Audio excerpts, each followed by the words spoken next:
Dragon is in countdown. Falcon 9 is in startup.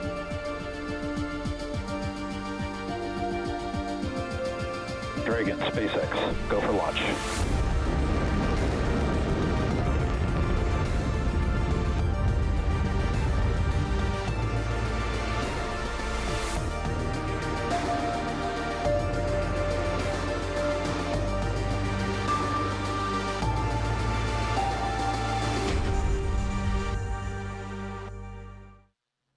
We are just under 22 minutes from liftoff of this Falcon 9 rocket for NASA's and SpaceX's 24th commercial resupply services mission to the International Space Station.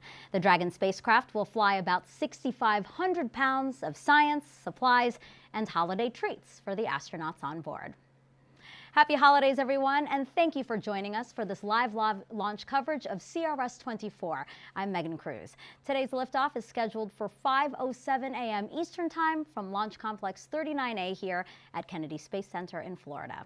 And we are again simulcasting this live show on NASA TV and on SpaceX's webcast. So let's bring in Andy Tran now live from SpaceX's headquarters in Hawthorne, California. Good to see you, Andy. Yeah, good to see you too, Megan. It is great to be back covering today's mission in partnership with NASA.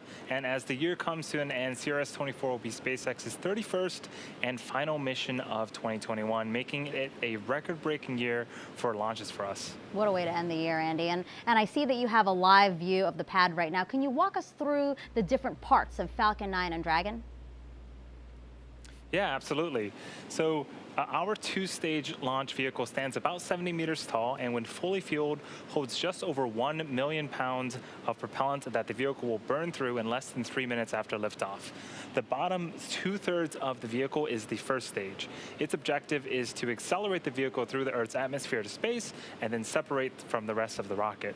And while today's flight is going to be the first for this booster, Falcon 9 is designed to be reusable for the reliable and safe transport of people, payloads, and payloads into Earth orbit and beyond.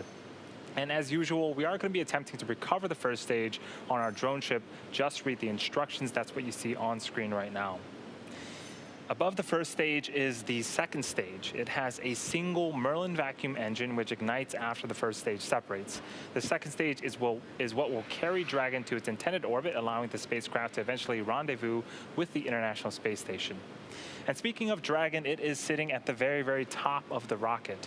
Dragon was designed from the beginning to be reused, and this version of Dragon is designed for up to 5 flights. Following a successful launch, this Dragon will dock itself to the International Space Station. It will join another Dragon capsule that's already attached, Capsule Endurance. This is the one that launched Crew 3 astronauts last month. So that was a quick rundown of our launch vehicles. I'll send it back to you, Megan. Thanks, Andy. And in addition to SpaceX, NASA teams both here in Florida and in Houston are monitoring this mission. Let's go to Joshua Santora here at Kennedy first. Joshua, you're listening in as the launch team considers things like weather and safety, right? That's exactly right, Megan. Yeah, a good morning to you and everybody watching. Santa Claus and his reindeer can get off the ground in any weather. Our launch vehicles have launch commit criteria. Unfortunately, we've been tracking, we are currently no-go on weather, but the great news is that we are trending towards being go here in just a few minutes. So we're hoping to hear that call on time for that liftoff that we have coming up in just about 18 minutes now. That's thanks to the folks at Space Launch Delta 45, specifically Launch Weather Officer Arlena Moses, providing that support for weather and range activities. For the countdown operations, fueling on the first stage began at T-minus 35 minutes, and the second stage will begin fueling in just about 2 minutes at T-minus 16 minutes. That's all ahead of liftoff, scheduled for 5:07:08 Eastern Time this morning. That's so precise because we have a single second to launch and rendezvous with the space station tomorrow morning. That autonomous docking that Andy mentioned is scheduled for 4:30 a.m. Eastern Time, with coverage beginning at 3 a.m. Eastern Time. For more on space station operations, I'm going to send you out now to the Johnson Space Center in Houston, Texas, where Shaniqua Vereen is standing by in mission control. Thanks, and welcome to the International Space Station Flight Control Room. I'm Shaniqua Vereen, live at Johnson Space Center here in Houston, Texas. The team of flight controllers in Mission Control Houston today has been led by Flight Director Adi Boulos. Teams here in Mission Control will really jump into action tonight into early Wednesday morning as Cargo Dragon approaches the International Space Station. There are currently 7 crew members living and working aboard the station. Expedition 66 consists of NASA astronauts Tom Marshburn, Rasha Chari, Kayla Barron, and Mark Vandehei. Roscosmos cosmonauts Pyotr Dubrov, Anton Skaplerov, and Matthias Maurer of the European Space Agency. As Cargo Dragon approaches the International Space Station in the morning hours on December 22nd, NASA astronauts Rasha Chari and Tom Marshburn will be monitoring the arrival from the station's cupola. Cargo Dragon will remain attached to the International Space Station's forward port of the Harmony module for about 1 month, being one of 2 Dragons joining Crew Dragon Endurance before being packed up with critical science and supplies and will splash down off the coast of Florida for that science to be analyzed back here on Earth. Everything's still a go from here in Mission Control Houston, and we're looking forward to welcoming another vehicle to the International Space Station. So for now, we'll head back out to Kennedy. Megan? Thanks, Shaniqua. We're now about 16 minutes and counting from liftoff of CRS-24. On board are more than 24 science experiments. Here's a quick sample of some, including technology that could one day help wounds heal faster.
And you saw in that video that college students are sending experiments to the orbiting lab. And I have 2 of them here with me today. This is Swati Ravi from Columbia University, as well as Caitlin Harvey from the University of Idaho. Good morning to you guys. Good morning. So talk to me. I know that between your 2 universities, 18 students are sending 2 experiments to space. Can you tell me about yours, Swati? Absolutely. So we're sending up 2 different bacteria that are commonly found in spaceflight environments and also the cause of some previous astronaut infections.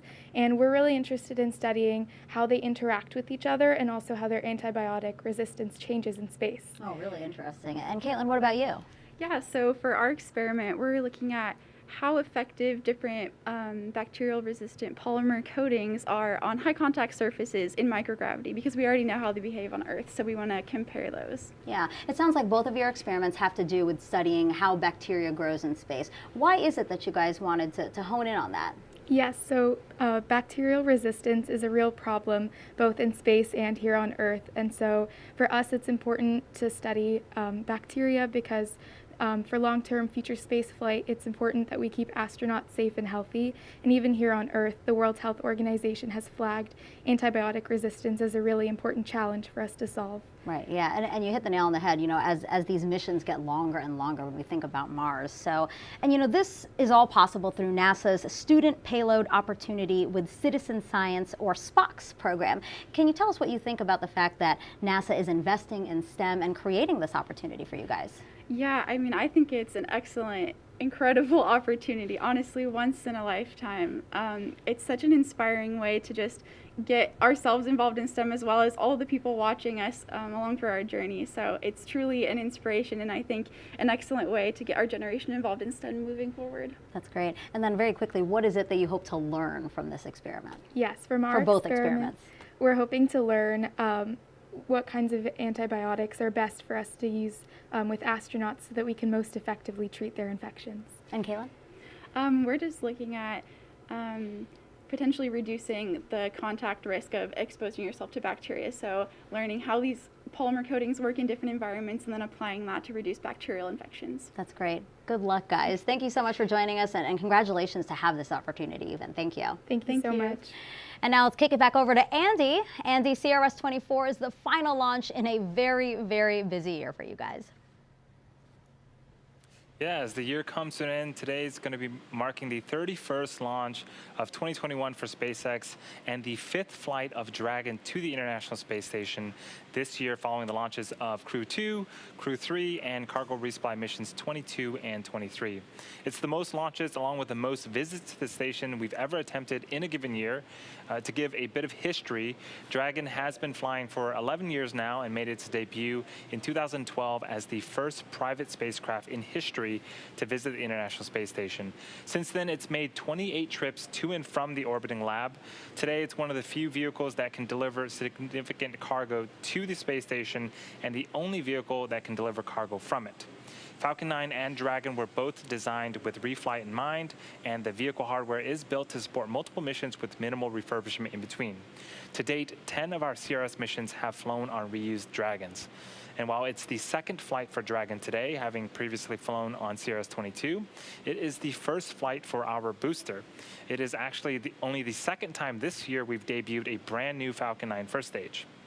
To date, we've reflown first stages 78 times, and that includes both the Falcon 9 and Falcon Heavy flights, and we're planning to recover this one on our drone ship just with the instructions.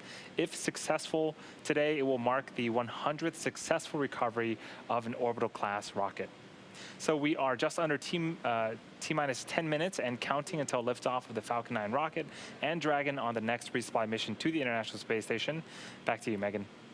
Andy, thank you so much. Now NASA partners with the ISS National Lab to give others access to the orbiting laboratory. Check out this video to see which companies are flying experiments on this mission.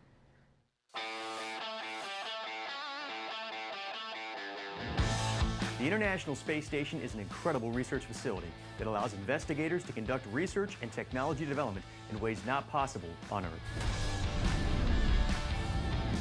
Through the ISS National Laboratory, private sector companies can leverage the unique space environment to develop or improve consumer products and further business models, both on the ground and in low Earth orbit. Here's a quick look. Over the years, pharmaceutical leader Merck & Company has launched multiple protein crystallization investigations to the space station. In a recent ISS National Lab sponsored investigation focused on Merck's cancer immunotherapy drug Keytruda, the team achieved exciting results. Leveraging microgravity conditions, Merck was able to produce highly uniform, concentrated crystalline suspensions of the active ingredient in Keytruda. Merck successfully translated these findings to drug production processes back on the ground, allowing the company to improve the drug formulation and delivery of Keytruda. Results could lead to additional improvements in the manufacture and storage of Keytruda, which could both reduce costs and improve quality of life for patients on Earth. Procter & Gamble, one of the leading consumer goods companies in the world, will be sending elements associated with its Tide cleaning detergent brand to the space station for evaluation. The Procter & Gamble team intends to test the stability of cleaning ingredients under microgravity conditions and radiation exposure in space. In doing so, the company hopes to gain insights that can improve the production of Tide products for consumers on Earth, while also furthering knowledge on the development of laundry detergent solutions to support long-duration spaceflight missions. To learn more about all ISS National Lab sponsored payloads on this mission, go to issnationallab.org. And the Tide experiments is pretty interesting because many of us probably have a bottle at home right now. Dr. Mark Civic is the CEO of Fabric and Home Care at Procter & Gamble. You guys make Tide. Good morning. It's so great to have you here. Thanks for having us. So tell us, how do astronauts clean their clothes right now? Unfortunately, astronauts actually do not clean their clothes right now, and this resupply mission will actually supply clothing for them, and sometimes they have to wear their clothing up to 4 days in advance, and you can imagine that's pretty gross. So for long-term deep space missions, NASA has partnered with Tide to develop the first detergent for space use for long flight missions. Because it becomes cost prohibitive to send up so much clothing for a long-term flight. Yeah, so then how will the experiment work? Is that the detergent that they would this try? is exactly the sample of the detergent that's going to fly this morning. And as the consumer expects performance and cleaning from Tide, the astronauts will as well. And unfortunately, astronauts can't go around the store to get a new bottle of Tide when it runs out. So our objective here is in this experiment to understand stability of Tide, and Tide Infinity specifically for this experiment. And then we want to learn about the ingredients and their stability through microgravity and radiation for long-term flight duration. And I would guess that if laundry is being done on the space station, it would use less water, right? Because that's a difficult resource up there. Would that mean that what we learn from this experiment could mean less water usage for us here on Earth? That's what we plan to learn. We're using International Space Station as a surrogate for off-planet missions, and from there, we want to learn about constraint environments for developing the next best Tide for the consumer around the globe, not just in space, but for situations in the world where resources are constrained. Water usage is constrained, and so is energy. If we can get the consumer to use Tide Infinity in the future, for future cleaning at lower wash temperatures, that'll help society in general. Mark, thank you so much. I can't wait to see what you guys uncover. Thank you. Thank you.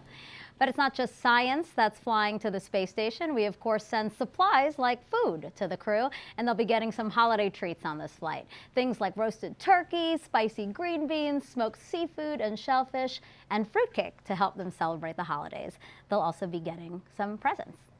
All right, we are now T-minus 5 minutes and counting. Let's bring back Andy and Joshua to walk us through the final moments of the countdown. Guys? Yeah, thanks, Megan. The SpaceX team is working no significant issues right now.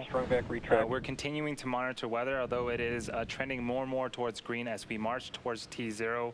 The range is also standing by to support. At this point, RP1 fuel is completely loaded on both stages. Liquid oxygen loading is currently underway and should complete around the T-minus 2 minute mark. We're also loading helium gas into both stages. Falcon 9 uses helium as a pressurant to backfill the propellant tanks, as LOX and RP1 are consumed by the Merlin engines during ascent.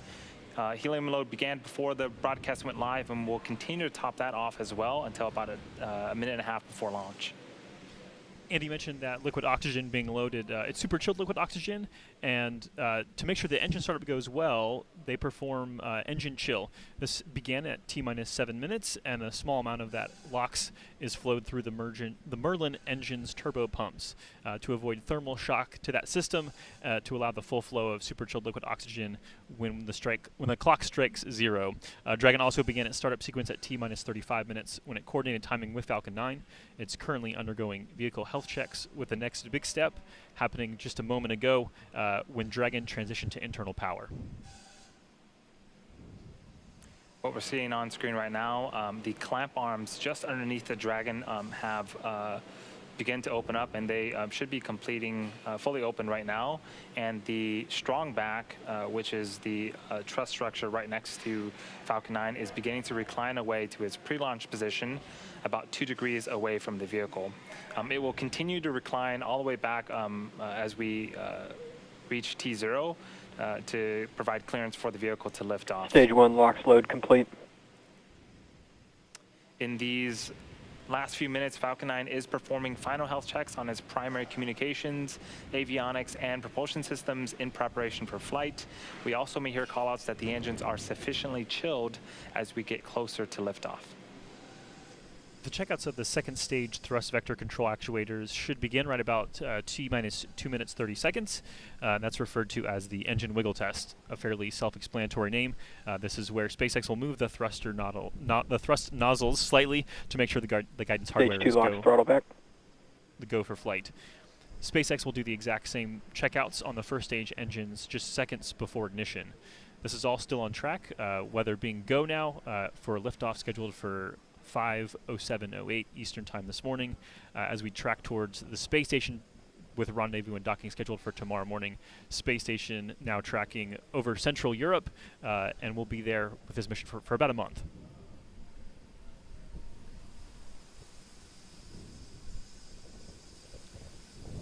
So at this point, we are wrapping up liquid oxygen loading. Once that is done, that is all of the propellant that will be loading onto the vehicles.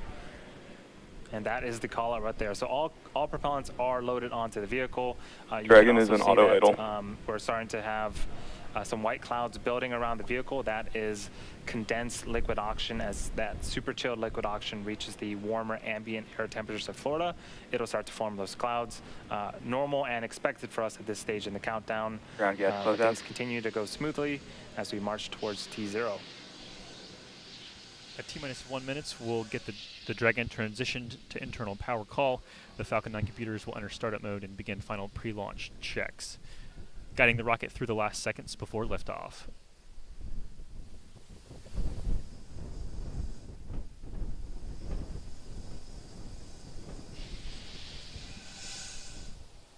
Falcon 9's in startup. Dragon is in countdown. So there are a couple great callouts. Both stages are now pressurizing for launch. Range remains go. The weather did clear earlier and has remained green. So all Falcon 9, CRS-24, go for launch. That's the launch director calling go for launch. We'll get an all systems go here in just a few seconds, and then we'll listen into the rest of the count. T-minus 30 seconds.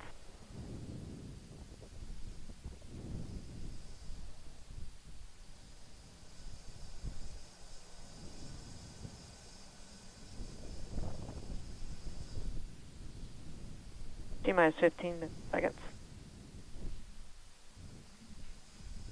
10, 9, 8, 7, 6, 5, 4, 3, 2, 1, 0.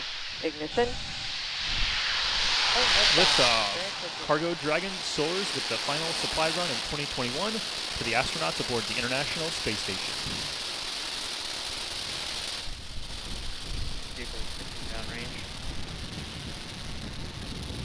Stage 1 chamber pressure is nominal.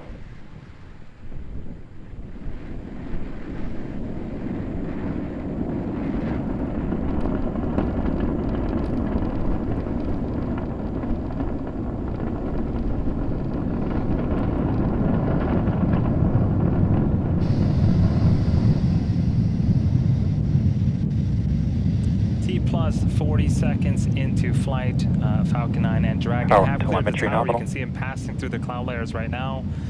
Next up, in just a few seconds here, is max Q. This is where the vehicle will experience the highest amount of aerodynamic pressures.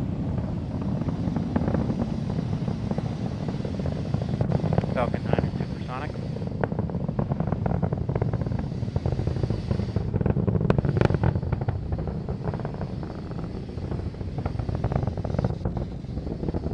Max Q. And there's the call for max Q. Through that period of high pressure on the vehicle, the engines on the first stage are now throttling back up as we continue to make our journey to orbit. Coming up in about a minute are 3 events in rapid succession.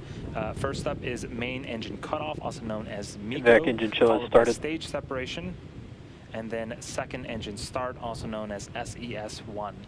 Main engine cutoff is where all 9 engines on the first stage will shut off in preparation for the second event, stage separation.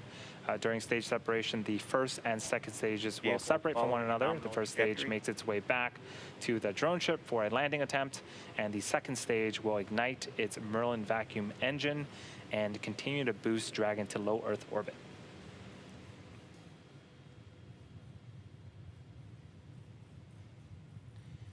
Again, those are going to be happening in rapid succession in about 15 seconds here.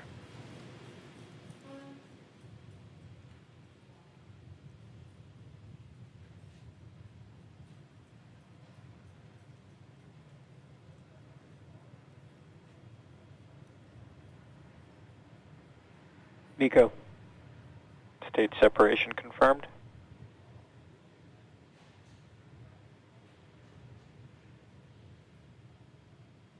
Invac ignition.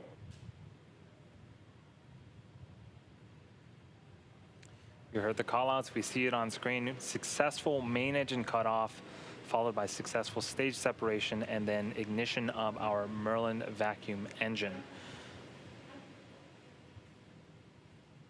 On the left-hand side of the screen, the first stage, again, it's making its way back to Earth, but it's still being illuminated by the second stage Merlin vacuum engine there. So if you are just joining us, you're watching a live webcast for the 24th commercial resupply mission to the International Space Station for NASA. This is SpaceX's 31st mission for 2021 and the 5th Dragon flight to the International Space Station this year. A couple of views on screen. The right-hand side of the screen is a view of the Merlin vacuum engine on the second stage. The Dragon capsule carrying all of the wonderful holiday treats and science is on the opposite end of that engine. Again, that is continuing to run smoothly as it makes its way to orbit. On the left-hand side of the screen is the first stage. You'll notice some honeycomb-like structures. There's two of them on screen right now. Those are our hypersonic grid fins. They're positioned at the top of the first stage booster. There are 4 of them, actually.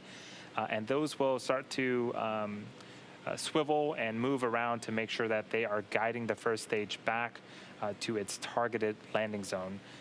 For today's mission, it's going to be the drone ship Just Read the Instruction, which is parked in the Atlantic Ocean.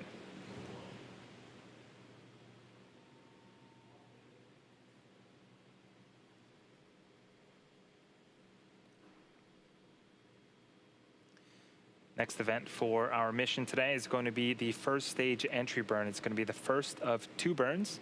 In order to make its way back to our drone ship, the first stage has to execute these 2 burns. The first, again, is the entry burn where 3 of our Merlin engines will reignite. This helps to slow the stage down as it re-enters the upper parts of the Earth's atmosphere. The second burn is the landing burn. This happens about a minute later. This is a single engine burn that will bring the vehicle speed down rapidly in order to land on the drone ship. So again, the first stage has 2 burns before it can make its first landing attempt on our drone ship.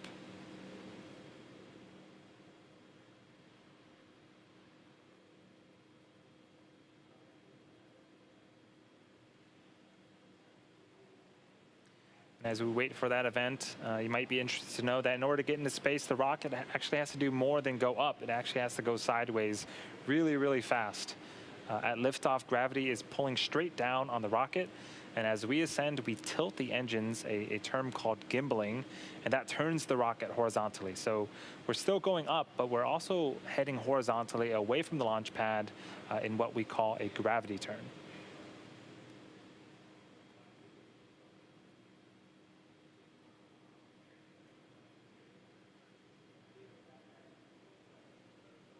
Stage 1 FTS is safe.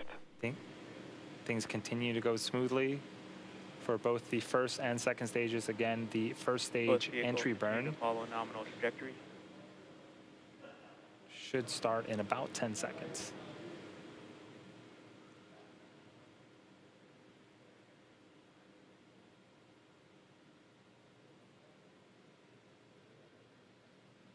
Stage 1 entry burn is in startup.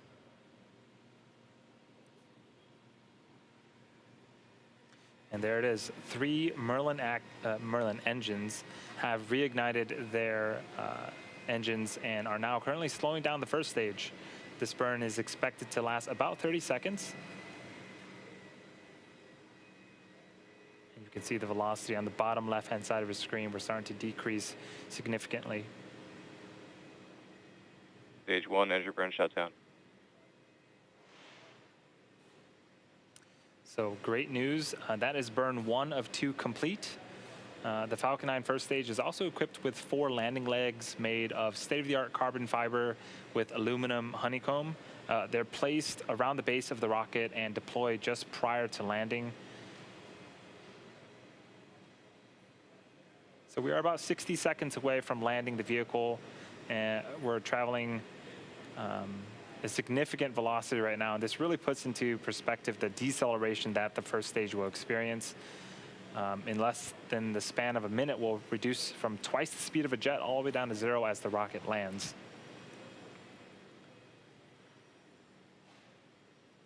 Stage 1 is transonic. The first stage landing burn is expected to start here in about 20 seconds and last for about 25 seconds. So during the duration of that burn, we are going to be listening for the call out for SECO, which stands for second engine cutoff. The Merlin vacuum engine that you see on screen, we're going to be shutting off that engine and then listening for another call out for a confirmation of good orbit, Stage where 1 the landing second burn. stage will coast for a few minutes before separating Dragon.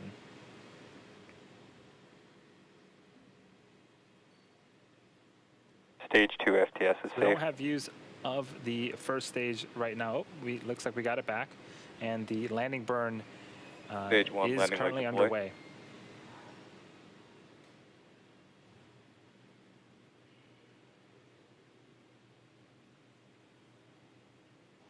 Invac shutdown. Stage 1 landing is confirmed. So hopefully we get some visuals. There it is. So this is the Nominal first orbit insertion. landing for this particular booster, but the 100th successful landing for an orbital class rocket. What a way to end off the year. We also heard that the second stage engine, the Merlin vacuum engine, successfully shut off its engine. And we're going to pause here to see if we can confirm a good orbit of the second stage. Expected loss of signal Cape. Acquisition signal Newfoundland.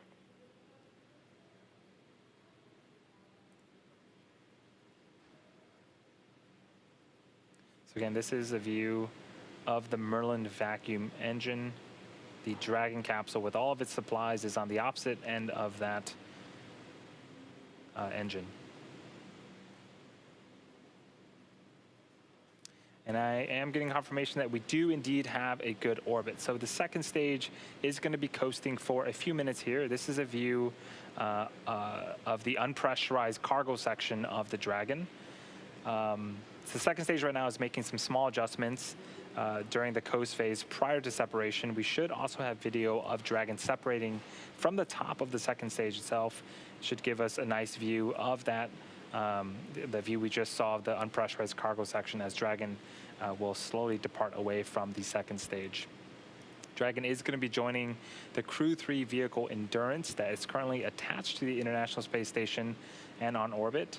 And as always, it's always exciting to see two Dragons docked at the space station at the same time.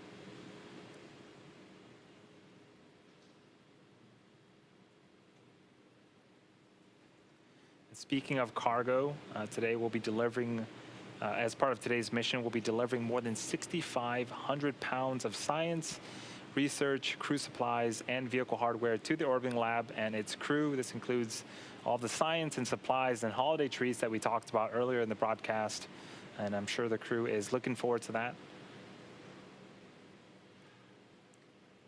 So we're just under a minute for Dragon to separate from the top of the second stage. Again, this is a cargo mission, so there is no crew aboard the Dragon as part of today's mission. And in fact, we will modify the vehicles slightly for these types of missions. So there are no seats, there are no life support systems. This saves weight. It also frees up some space for more cargo, and it also allows us to refurbish the Dragon a little bit quicker once it splashes back down to Earth in about a month.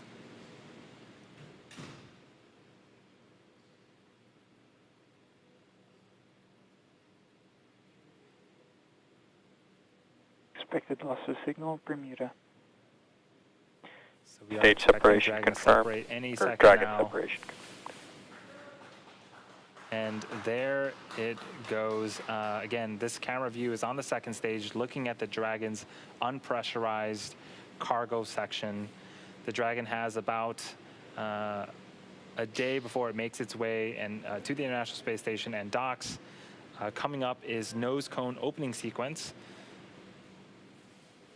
But that is going to do it for me here in Hawthorne. I'm going to hand it over to Shaniqua in Houston for the next mission milestones. Thanks, Andy. And everything is still going well back here in Mission Control, Houston. And right after Dragon separated, it began a series of automatic checkouts, including small firings of the Draco maneuvers thrusters. The next milestone is nose cone deploy. The nose cone protects the docking hardware and rendezvous tracking elements of the top of Dragon during ascent. The nose cone deploy uncovers the 4 forward bulkhead thrusters, which Dragon will use for its major burn maneuvers to catch up with the space station. Once open, the nose cone will stay in that position until the very end of its mission, closing prior to re-entry to provide some additional protection to that same hardware during re-entry. So right now we're waiting to hear confirmation that the nose cone is fully deployed. And after confirmation, we'll have one of the program managers here join me on console. Join me virtually, sorry.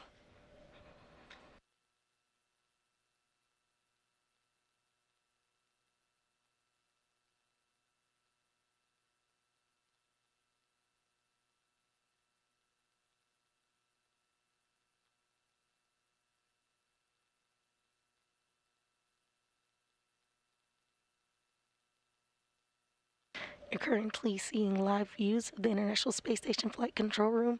You currently see Flight Director Adi Boulos standing as we wait for that final confirmation of nose cone deploy.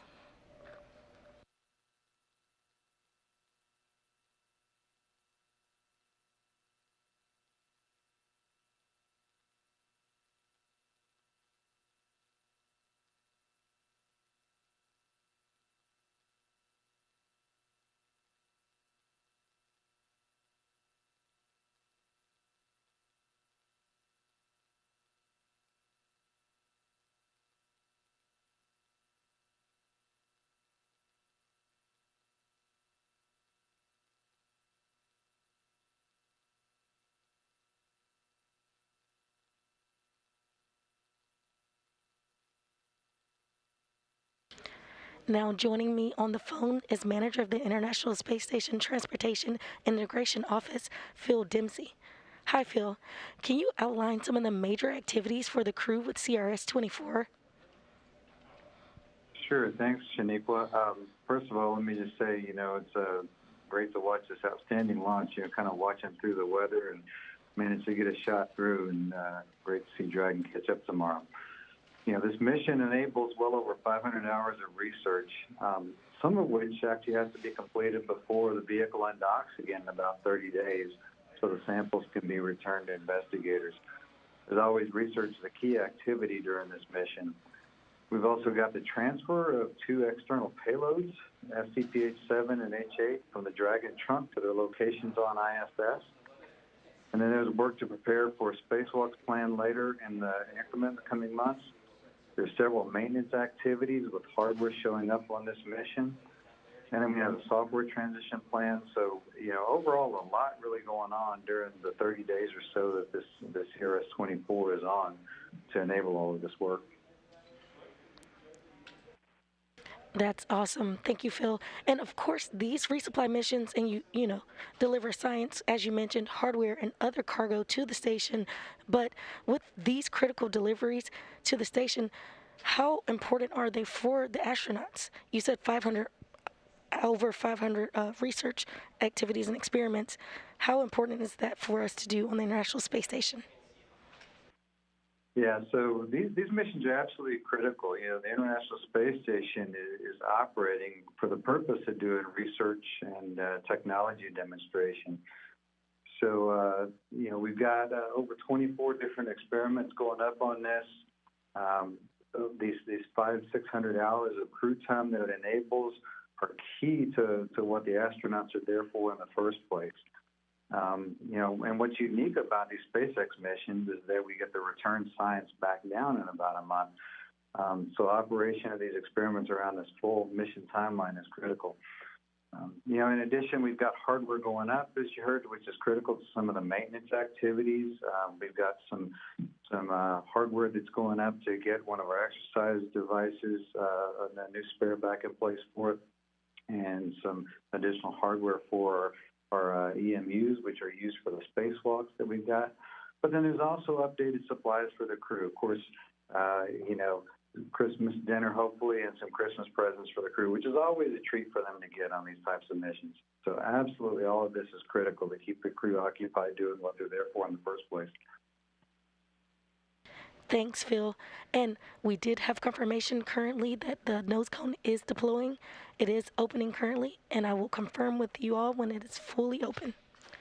As always, Phil, it's a busy time aboard the International Space Station with cargo vehicles and crews coming and going.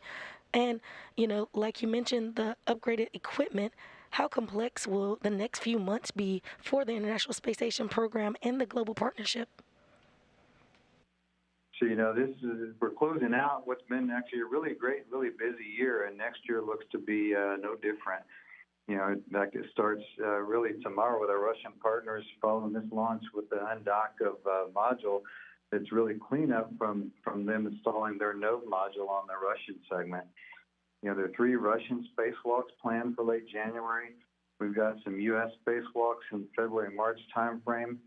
And that's to get ready for the next set of upgraded solar arrays coming later in the year.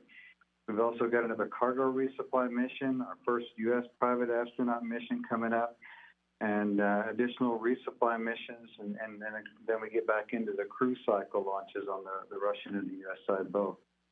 So it's actually very busy across the space station program with our international commercial partners both. So while it is complex, as you said, Shaniqua, we've got outstanding teams across the program who do this all the time. They do it very well. So, I see it as really fitting that our teams close out the year with a launch that gets 2022 off and running. That's right. And thanks again, Phil, for joining us. And happy holidays. Happy holidays. Happy to be here. Thank you. Back here in the International Space Station Flight Control Room, flight controllers are monitoring the systems on the station itself ahead of Dragon's arrival Wednesday morning.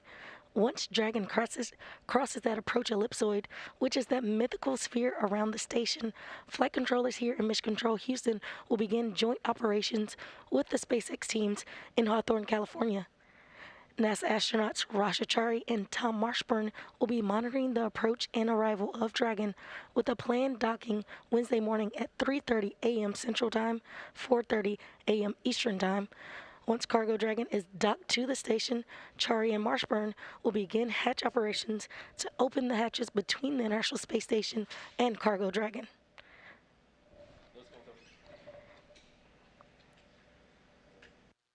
And with that, we have final confirmation that the nose cone is open. So with that, everything is still on track on the International Space Station side. So that'll do it for us here in Mission Control Houston. Happy holidays. And now heading over to Kennedy. Megan? And that's going to wrap up our launch coverage of SpaceX's 24th Commercial Resupply Services mission. Cargo Dragon, as you heard her say, is on course to dock to the International Space Station at about 4:30 a.m. Eastern Time tomorrow. We will have live coverage here on NASA TV, and that will begin at 3 a.m. In the meantime, you can learn even more about this mission on nasa.gov/commercial resupply. Thank you for joining us. We leave you with a replay of the launch. Happy holidays. T-minus 15 seconds. 10, 9, 8, 7, 6, 5, 4, 3, 2, 1, 0. Ignition. Liftoff. Cargo Dragon soars with the final supply run of 2021 to the astronauts aboard the International Space Station.